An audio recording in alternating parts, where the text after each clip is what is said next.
talk about anything and everything manufacturing with the end goal of moving the needle for all of our listeners.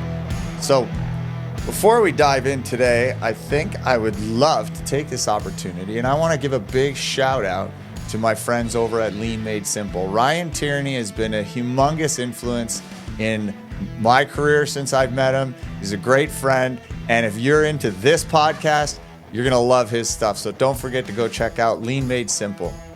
Also, got a lot of help from another buddy on my setup and my podcast routine. I want to give a shout out to Hugh Carnahan. Hugh, you've been a huge help. If you want to find Hugh, he helps businesses all over the world. Check out HughCarnahan.com. All right, let's dive in. This podcast, we're talking about mass production versus custom.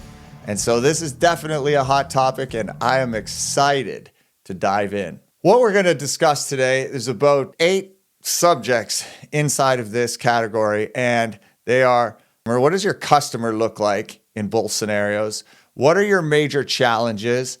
What is the basic shop setup that you should have? What approach to the work should you be doing? What are some big mistakes you're making in each category? We're going to talk about scalability, profitability, and the keys to success. Let's get started. There are actually 3 categories to manufacturing. And generally speaking, we usually only cover the first 2. We always say, oh, I'm a custom shop, or, hey, we're a mass production facility.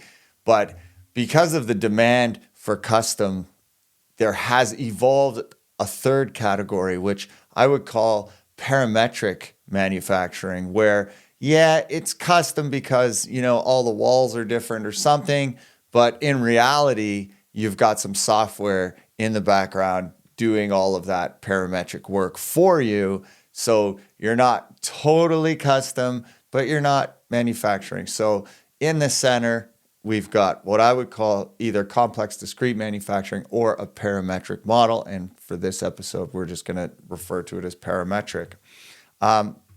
So probably we don't talk about these things because it's just not sexy. You can't say, hi, it's Bill from Bill's custom, almost parametric manufacturing company. It just doesn't have the same ring to it. So don't go changing the names of your companies. Stick with Mike's Custom Woodworking. Sounds great. Something I'd like us to consider first is actually the name of your company is, XYZ Custom Woodworking.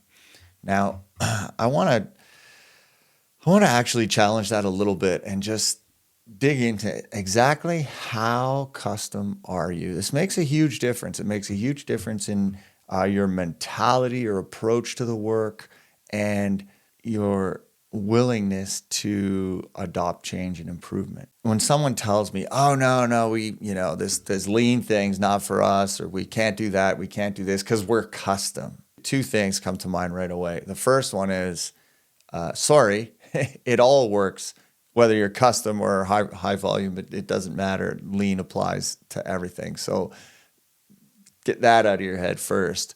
And 2, are you still making boxes? Like those 5 pieces of wood with a door on it, or maybe a drawer. And really you're doing that over and over and over again. So out of something that's like quote unquote custom, how custom is it? Are you 80-20? Is like 80% pretty cookie cutter and 20% custom?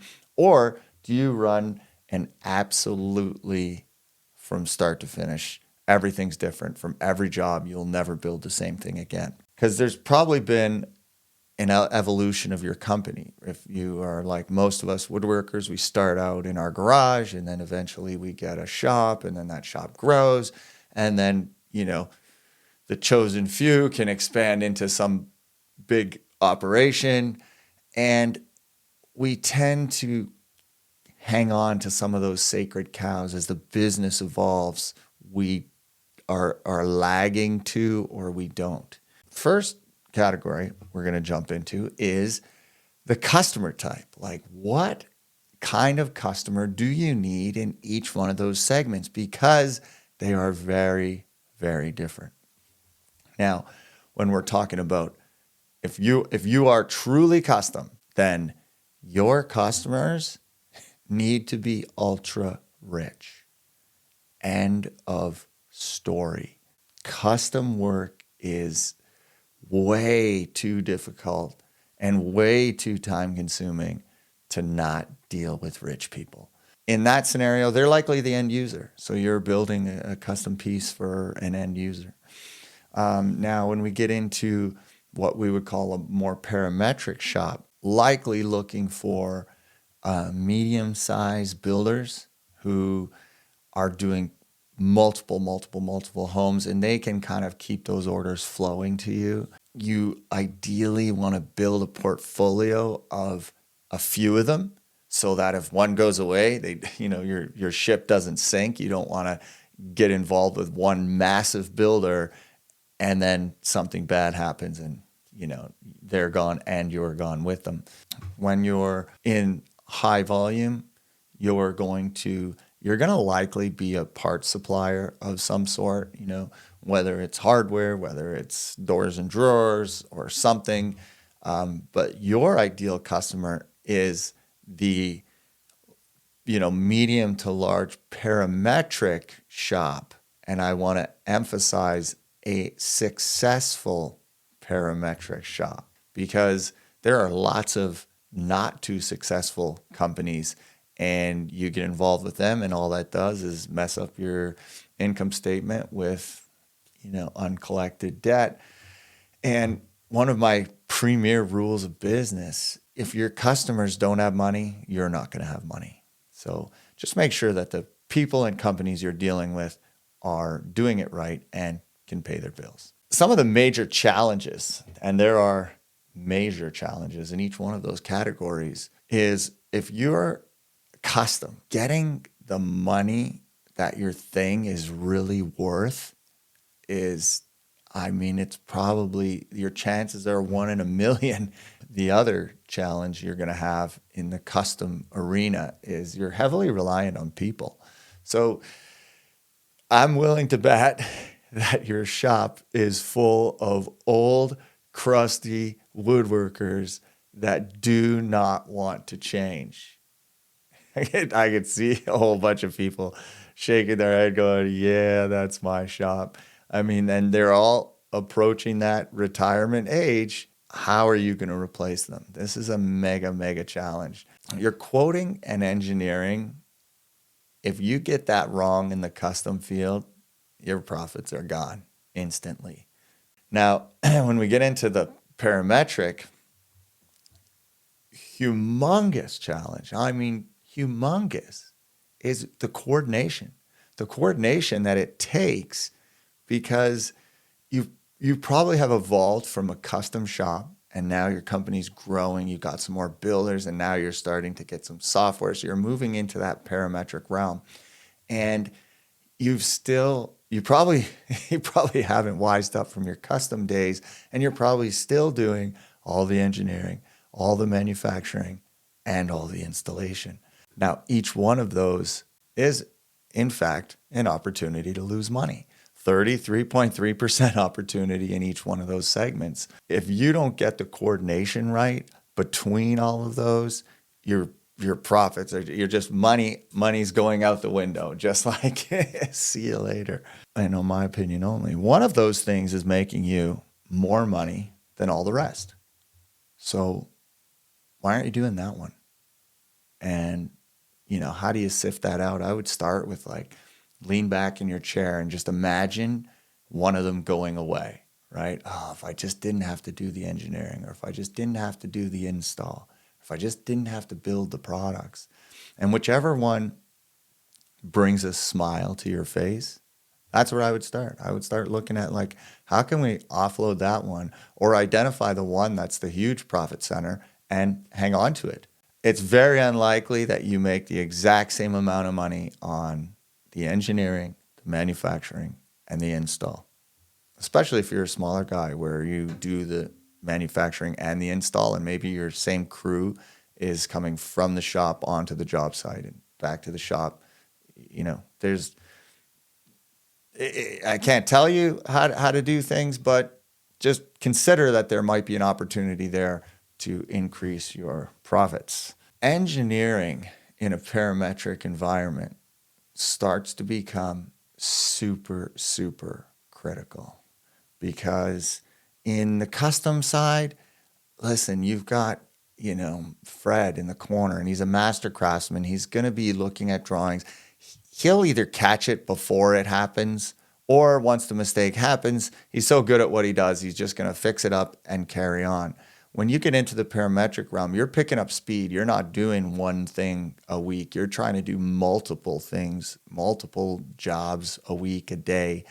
And speed is critical. And so your people are not going to have time to like analyze every last little detail on the drawing. Boxes are coming down the line and they're putting them together. Your engineering becomes super, super critical at this phase. The parametric world also gives you the craziest income statement in terms of line items. There's so many of them.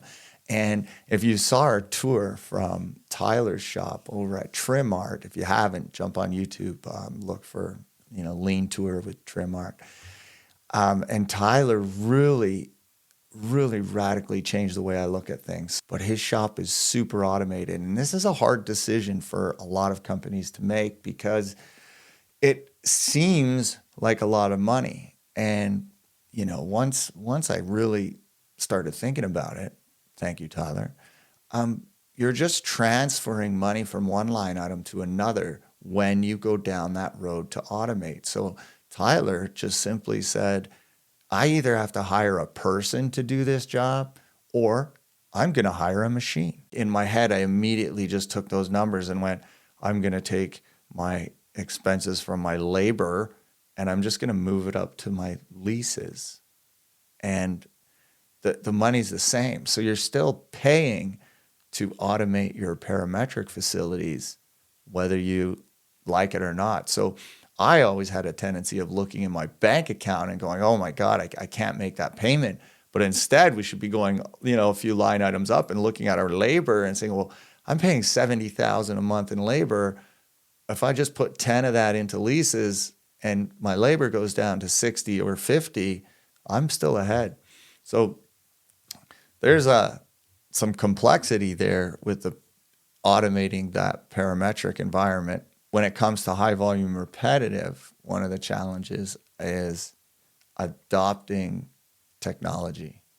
I mean, you have to get as close to hands off as possible in that high volume repetitive world. You want things, essentially just picture them flying down a line. Nobody's touching them. That's the goal.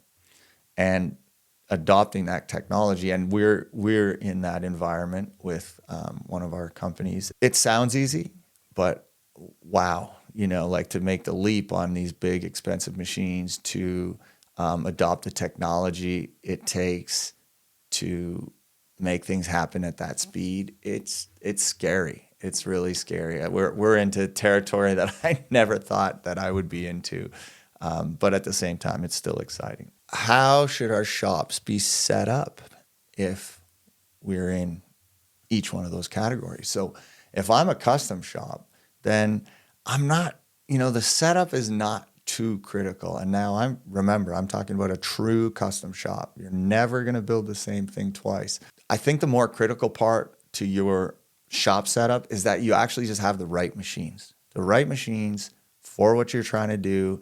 And you'll probably have a few extra machines because they're not getting used all the time, but that's A-okay. And then just a generalized layout. We do our rough breakout over here. We do our assembly over here. We do our finishing over here. This is going to be fine for a custom shop. Now, for a parametric shop, this is where you get to start to create some flow. But in order to do that, it's very critical that you start to slaughter those sacred cows from your custom days. Whatever you were doing when you were a smaller custom shop, I promise you it's not going to work as you try and pick up speed. We've been to lots of factories where as they grow, they just keep adding benches and people at those benches. And I can assure you that that is the wrong approach when you want to create flow and pick up speed as you expand your business. What you're going to need in this scenario is 2 lines, and you're going to segregate them. One line is going to be for everything that's not custom. Your standard boxes, your standard cabinets with doors and drawers or whatever, that's going down the production line, we'll call it. And then you have line 2, which is your offline, where all of the custom stuff flows down. You don't want to intertwine the two. You will bog down your line as soon as you give them something custom and just slow the whole operation down. So the key there is 2 lines, 1 production, 1 custom, and again, scheduling. They got to meet up at the same time at the end of the line. And then high volume repetitive, this one is all about process and layout and flow. In a factory, there's 3 ways that you can move parts. One is completely manual. The people are doing all of the moving. There's carts and whatever, people are carrying things. The second one is you start to get a little bit conveyorized, maybe some rollers, but they're usually all straight or flat or a little bit gravity fed, but there's still a person responsible for moving those parts. So they can inadvertently hinder the process by, not moving them at the right time or moving them slowly or whatever. The third way is hands off. Everything's conveyorized and parts are coming to people and leaving from the people. The people are not leaving their station to go get the parts. And so in the high volume repetitive world, that's the state you want to try and get to. At my company, it took us a couple of years, but we totally eliminated all carts, and we're just now starting to work on the people not moving. So we're moving from phase 2 into phase 3. Let's talk about the big mistakes we make in each one of those categories. In the custom category, probably our biggest mistake is not pricing it right or not having the right customers. I can't emphasize this enough if you're truly custom. And I hope that some of our listeners are in that custom space and they're just making oodles of cash and they are saying, Brad, you're crazy. It's so easy. It's wonderful. I mean, that is amazing. But for the other custom guys who are feeling the pain that I'm talking about, maybe you just need to reassess your client base. And if you can't reassess your client base, maybe we need to reassess the business model. One of the biggest mistakes that we see in the parametric world is you're still running it like a custom shop. And you got to stop that. You got to get in a different headspace and you got to start looking at flow in a serious way if you're going to expand that parametric business. And then the big one in the high volume repetitive world is you're not hyper-focused on your bottleneck. I mean, that goes for parametric as well, but it's that much more critical in the high volume repetitive is just to stay focused on that bottleneck. Something else that I like to analyze is the scalability of a business. So, for one reason or another, I probably get two offers across my desk to get involved with some business or other. And one of my first things that I look at is like, can I scale it? Does it need me? And can I scale it? And so scalability is ratcheting up in my viewpoint when I'm looking at things and when I'm talking to people who want to grow their company. How easy is it to scale? Can it scale without me? Can it scale while I'm sleeping? These are critical factors. In manufacturing, probably the scale while you're sleeping is never going to happen. But think about what it takes to scale a custom business. Basically, you need more of the hardest thing in the world to get, which is craftsman type people. turn yourself into an HR firm just trying to find the right people to scale that custom business. Parametric manufacturing, you can scale it. It's not easy, but it's possible. You do need more, you'll need more people. You'll probably need more space, and you'll probably need more machines. And then when you get into a more high volume repetitive scenario, you just need to focus on flow. You need to increase flow. So if you want your volume to go up, you just need your flow to increase, not necessarily more of anything. And of course, at some point, you have to expand, but I hope you understand the gist of what I'm saying. It's not that you need more things, you just need those things to go through your plant faster. Now, the one thing, for some reason, in a lot of circles, nobody talks about this one, but it's on the tip of my tongue almost every conversation, is profitability. Like, let's dig into each one of those areas and talk about the potential for profitability. Now, when you're in the custom world, and if you get it wrong, that's it. Game over. You got it wrong. That money's gone forever.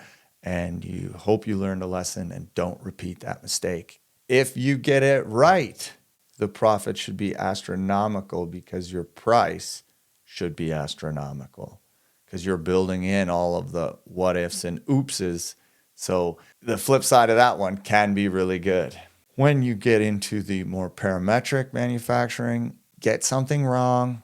Yeah, it sucks. You're going to take that hit. But hopefully at that point, you have a feedback loop that's going back to your engineering, or better yet, quality at the source, back to your customer and getting whatever information was missing and having it trickle down through the operation to the point where when it's manufactured, it's right again. And so at least every mistake you make, you can take the hit once, go back, fix it, and carry on. When you're in parametric and you get it right, hey, time to celebrate. You should be doing okay.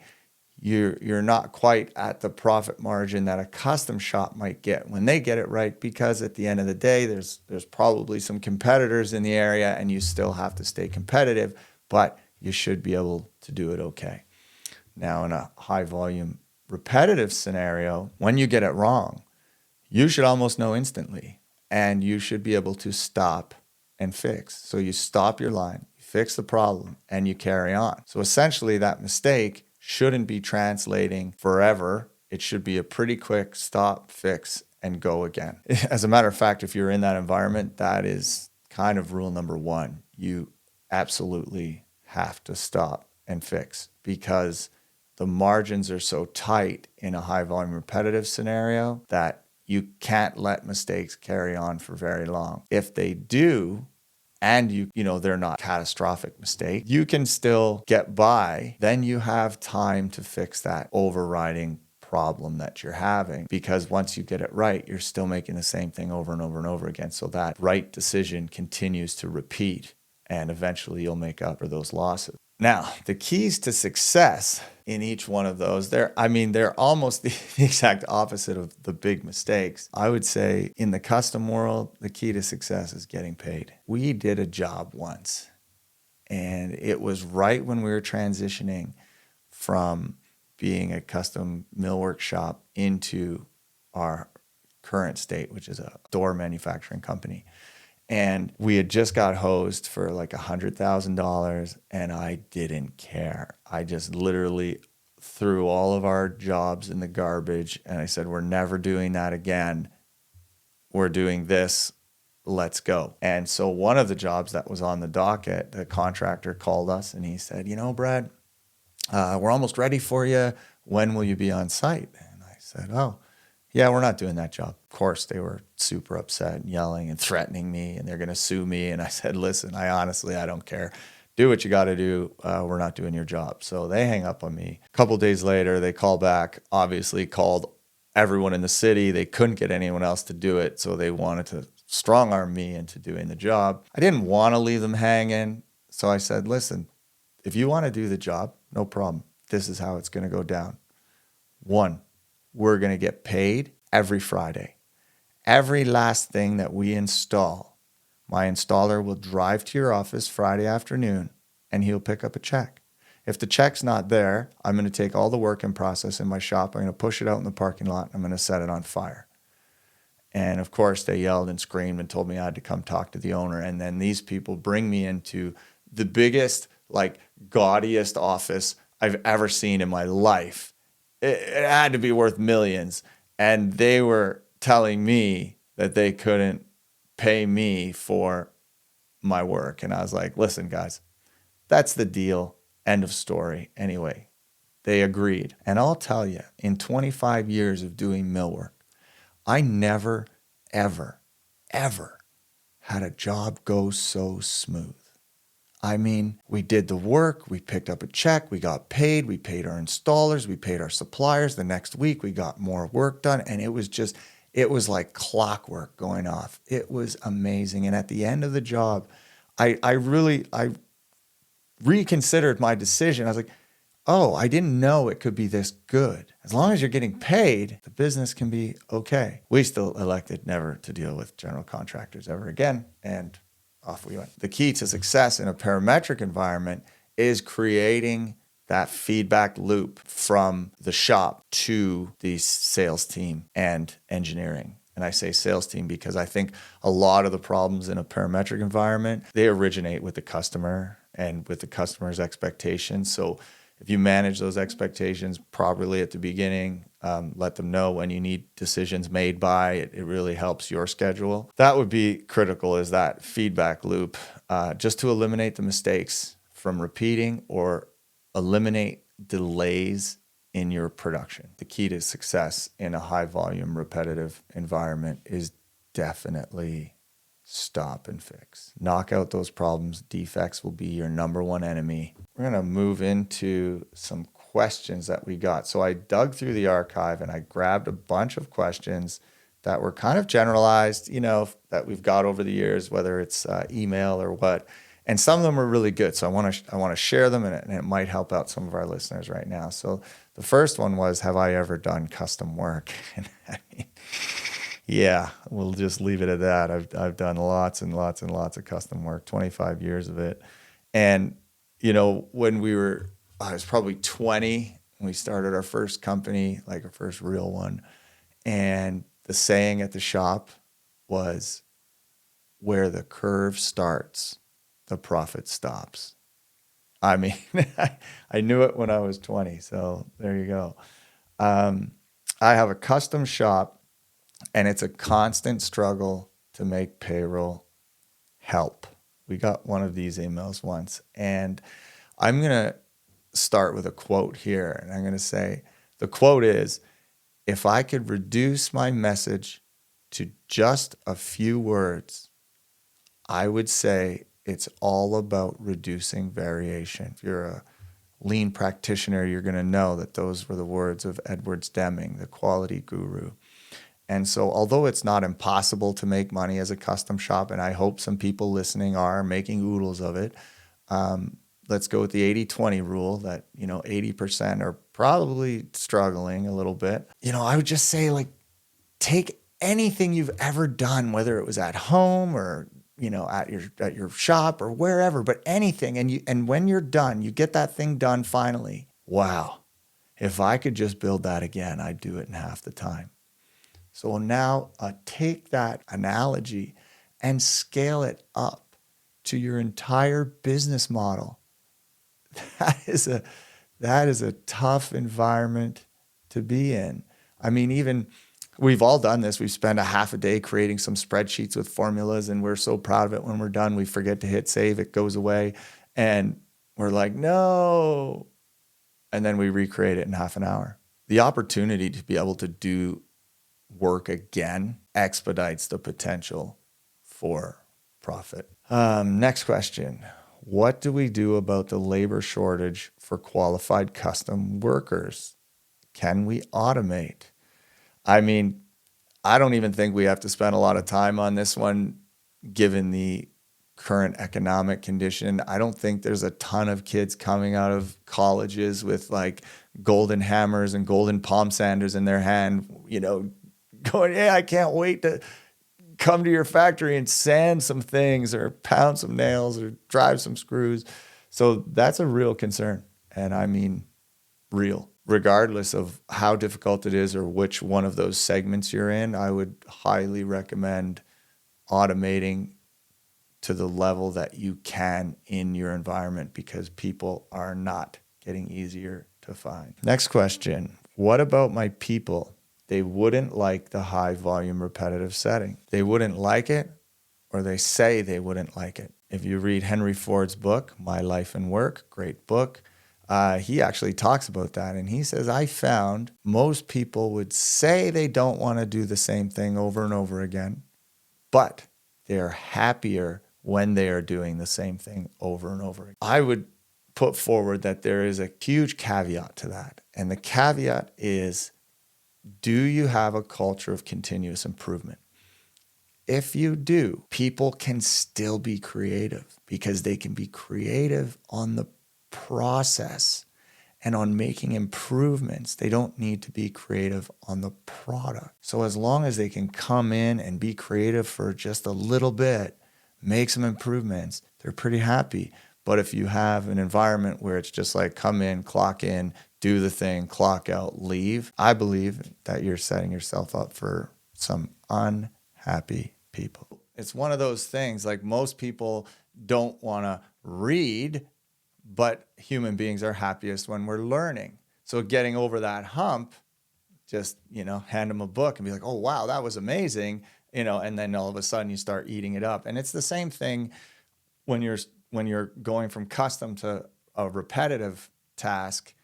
And at first it's like, picture like, some big muscle man, like pulling on a needle, like getting it over to the other side is so hard. But once you get it there and you set people free on a process to improve, it's awesome. So it's the exact same amount of creativity. It's just being applied differently.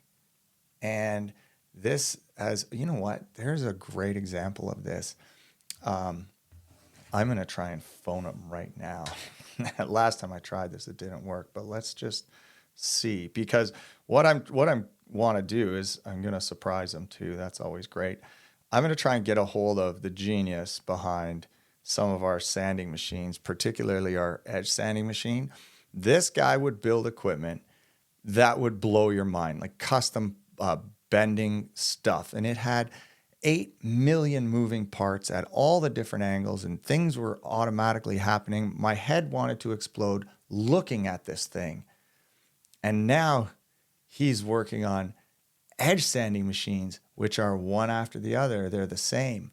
But from the first one we built to the one we're at now is crazy how many improvements we made. And I love walking into the shop and he's got this big smile and he runs over and he's like, hey, check out this improvement we made. So I mean, let's see if we can hear directly from him. Here we go. Oh, it might work this time.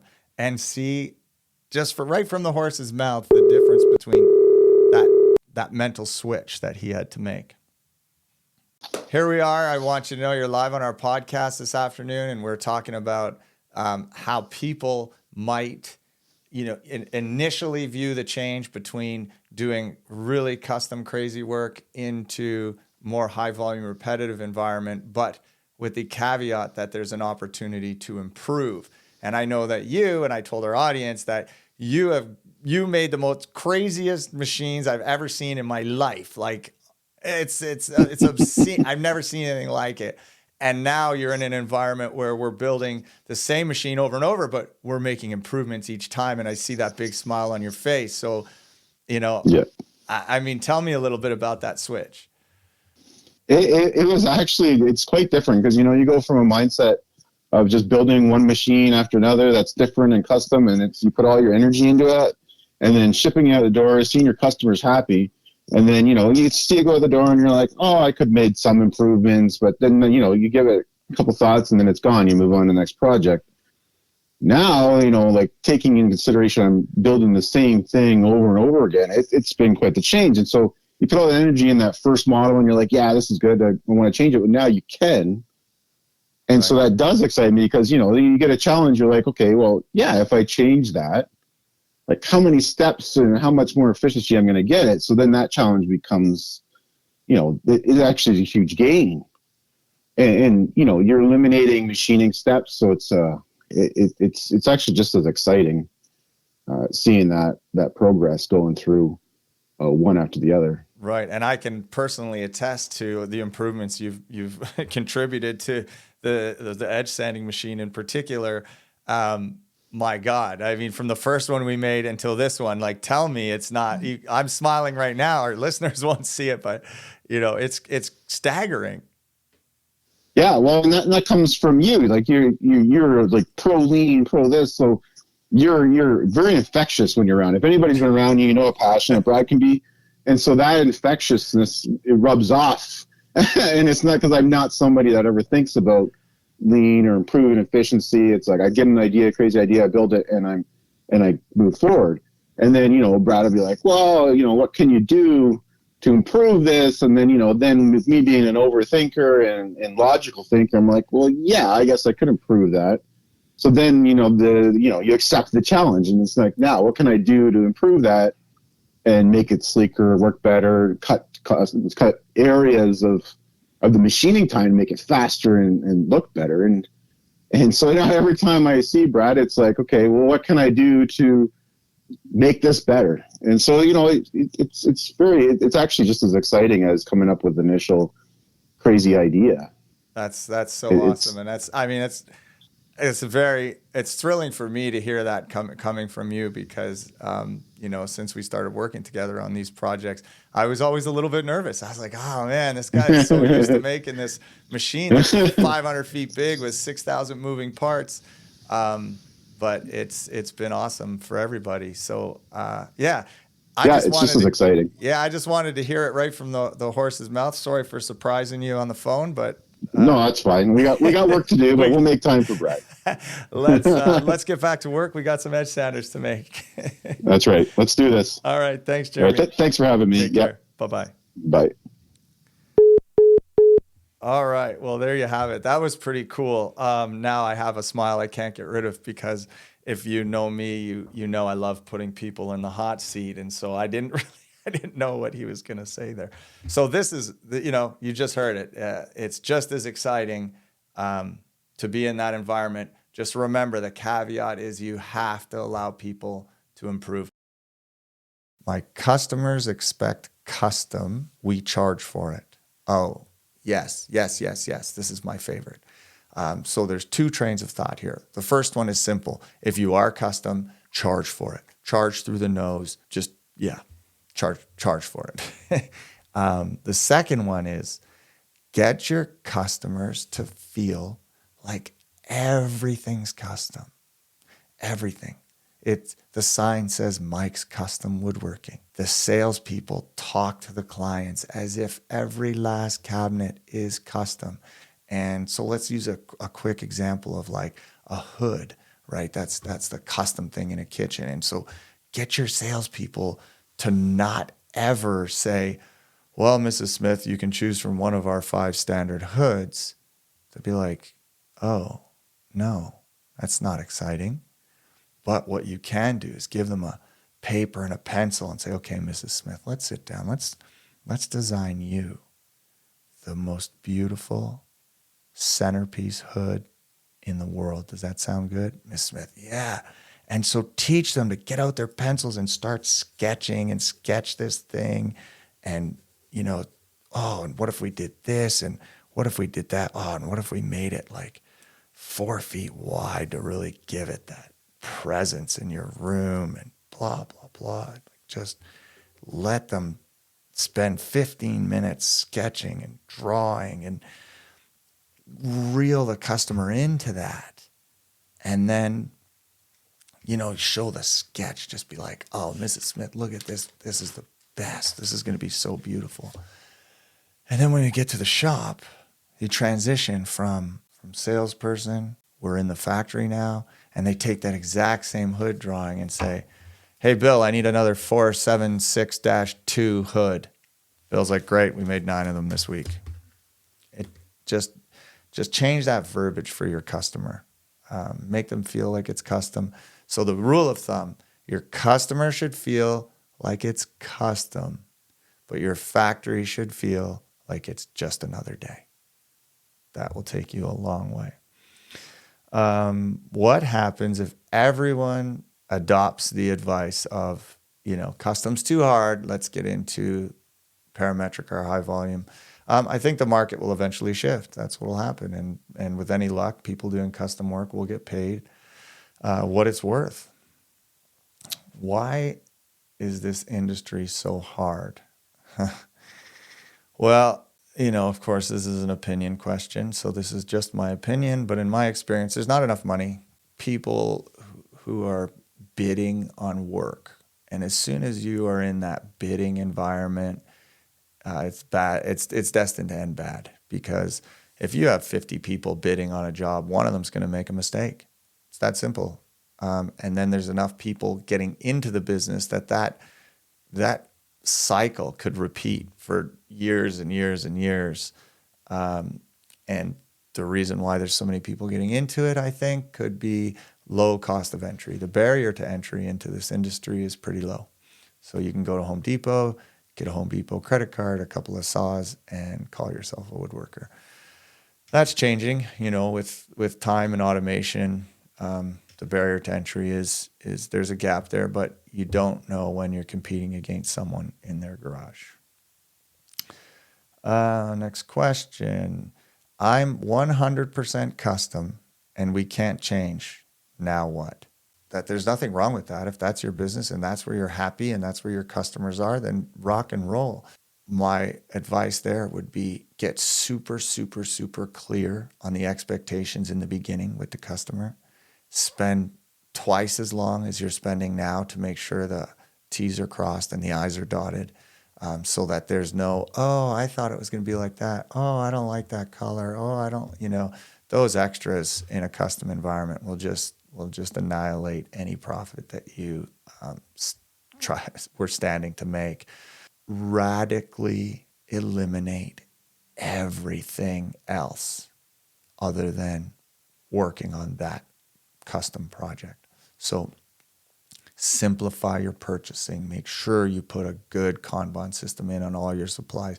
Create SOPs around everything.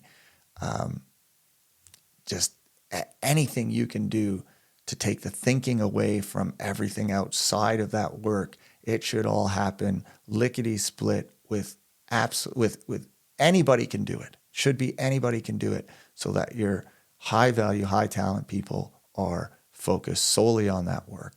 So a good, robust 3S or 5S program, an absolute must.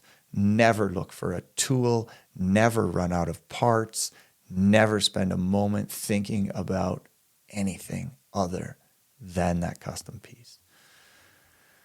Next question. What about if I work in the office? Oh, this is a good one. I would say same approach. You should be asking yourself, are those tasks custom?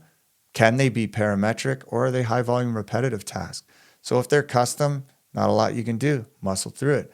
But if that task, if you're inadvertently making it custom, but it can be parametric, like an email that the body of the email repeats, but the recipient changes, or something along those lines, then I would say totally copy and paste the majority of that email and then just adjust who it's to in the introduction. That would switch that to a parametric task. But if you find you're doing the same task over and over and over again, and it's exactly the same, then you need to automate that. And there's so many softwares out there, Zapier, If This Then That can create entire workflows for you. That work just totally disappears. So same in the office as the factory. You just got to question what you're doing, which category it is, and how can you eliminate it. We got to wrap this up, but if this was interesting, we took a deeper dive on our YouTube channel, and it's called The Manufacturing Continuum. You can check that out. And I just have one last question for you. Depending on where you're trying to take your business, what stage you're at now, my question is this: how many companies do you know on the New York Stock Exchange that are totally custom? And on that note, we're going to end this podcast. Thank you very much for joining us for another 40 minutes. I'm sorry about that, but I hope you enjoyed it. We'll see you for episode 3 on the shop floor. Take care, everyone.